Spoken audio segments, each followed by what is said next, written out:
Speaking of black, here's a story, Black Santa. If you watch the show, you're familiar with the story. We're at Chicago. Chicago has a really cool museum. It's like transportation and war. I think that's what it's called. Okay. So there's like an old train engine, life size, and it's there.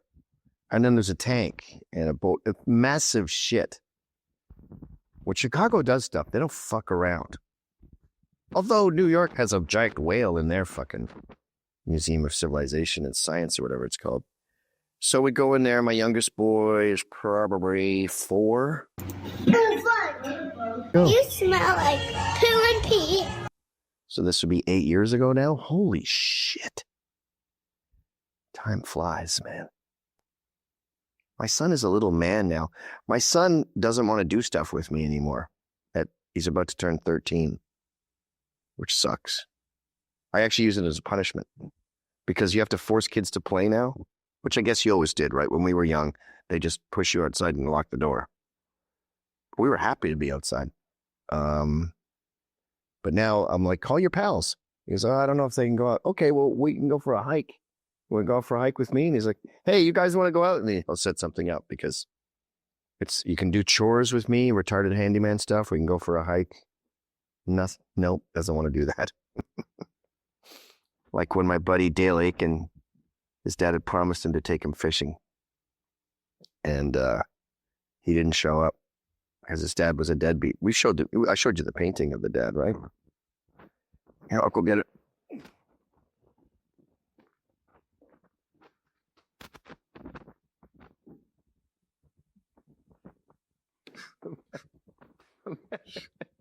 Imagine being a deadbeat dad who was never there for your son, and you give him this, an oil painting of yourself, and you're not even dressed up.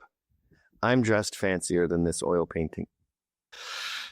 And I remember Dale was crying because his dad didn't show up, and my dad was always around.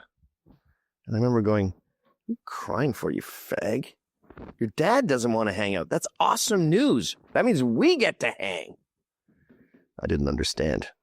It's a problem with being middle class when your friends are working class. You don't understand their problems.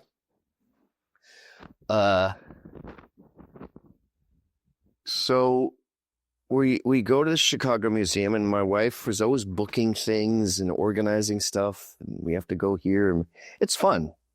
Like we went to the Grand Canyon, and she booked a train, that first class on the roof where it's all glass, and you take a train to the Grand Canyon. I never would have set up anything. Can you imagine a guy setting up? Guys, I have the funnest idea. We're going to get on a glass train on our way to the Grand... I never would have gone to the Grand Canyon without her. That's why it's important to have a husband and a wife. Because if I was a single dad, it'd just be popcorn for dinner, and then, do you guys want to watch a movie? So we get there, and there's a Santa there. And he's black. I forget how old he was, but I could tell we had another 2 or 3 years left of this Santa shit. So I go, oh, that's unfortunate. I'm shitting myself. And I'm like, oh, that's unfortunate. Apparently the Santa wasn't able to come today. And he's sort of like, no one told you that. How do you know all of a sudden? So they're already putting me in a shitty position, right? I go, apparently Santa wasn't able to come today. So they've had a guy just dress up as him. Sorry about that. He's like, oh, okay. And there was a couple there before us, a white couple, and they were like, and the kid was sitting on his lap, just white. Everyone's white, just going, and they don't want to be racist. Chicagoites, Fuentes gets mad at me when I say this, but Chicagoites are fucking pussies when it comes to race. They're petrified. So they just smile, and their kid has Christmas ruined, and then they move on, and my wife grabs my shoulder. She goes, don't say anything. So he sits down, and I'm just like, all right, let's get this going. And then we were there with her parents, and she goes, please don't cause a scene. Please, please, please. And I go, I won't. I'm fine. So then we leave, and I go, oh, my stomach's upset. I got to hit the bathroom. I'll catch up with you guys. Go over there to the giant trains. I turn around, and I go back, and there's some black woman there. And she's, I guess, like the ticket person for that particular dumb thing. And I go, hello. And she goes, yes. And I go, I have a problem. And she goes, yes, can I help you? I go, Santa's black. And she goes, what? And I go, you asked if I have a problem. That's my problem. Your Santa's black. And then she starts getting black. And she goes, what's the matter with that? And I go, Santa's not black. And she goes, yes, he is. She's a fat Shaniqua with big fingernails. And I go, no, he's not. And I go, let me ask you something. Is Jesus black? I don't know why I said this. Well, I know why, because I knew that her whole world was like that. And she goes, yes. And I go, interesting. And I assume God is also black. And then she goes, I'm going to have to get my manager. And she starts packing her purse. Here's what's going on. She doesn't give a fuck about my complaint. And she's not offended at all. She knows Santa's not black. She doesn't like black people. It's like Bloods and Crips. We're opposing gangs. So I'm like, Santas aren't Crips. And she's like, oh, are there Bloods? Are they? Like, fuck me. Like, she doesn't give a fuck. But what's happening here is I get 3 days off work because someone was racist towards me. And there's proof, there's cameras, and he's going to complain to my boss. So that's more evidence. So I can be like, oh, Lordy, Lordy, I had to survive some of that damn racism now. And she's going to sit on her ass and fucking eat bonbons for 3 days. So this Asian guy comes down and he's wearing a lab coat and it's decorated with flair right out of Office Space. It's got a million little pins and they're planets and stars and beakers. And I'm the science guy. Okay, science guy. I go, he goes, is there a problem here?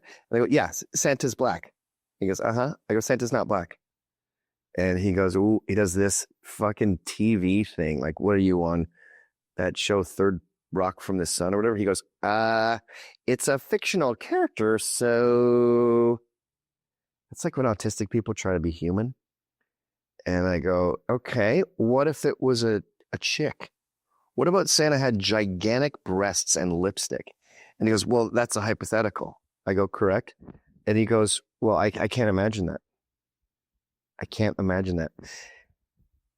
Like, I should have said, okay, what if it were to rain tomorrow? Can you imagine that? Things will get wet, but they'll be waterproof because it's rained a lot throughout time. I didn't say that. And I wish I had said this. I wish I would have said another hypothetical. Okay. Well, actually, I know what he would have said. He would have said, I can't imagine hypotheticals, right? We've already established that. But I should have said, well, okay, my son's a big fan of superheroes. And at this comic store today, we have 2 special guests, Superman and Black Panther. Then we get to the store and Superman is black and the Black Panther is white. What do I tell my little kid? I'd have to say, they're wearing costumes. I guess Superman couldn't be here today. Get it? But I didn't say that. And I don't think any brilliant analogies would have helped. So I ended up just going, what are we doing here? You're not going to change the Black Santa. You're not going to put it in your book. I guess it's good that at least one person speaks out and says you're wrecking it for kids. I mean, I guess I don't care if it's in a black neighborhood and they want to start their own thing. Santa is fictional. You got me there. But you're wrecking it for the normal kids who have a tradition that goes back centuries. But so it's good to at least point that out. But I just go, what are we doing here? You're not going to change your mind. I'm not going to change my mind. I gave you my 2 cents. Someone complained. I don't know. Tell your boss at the annual meeting, but this is a waste of time. And I just got up, grabbed my painting and left.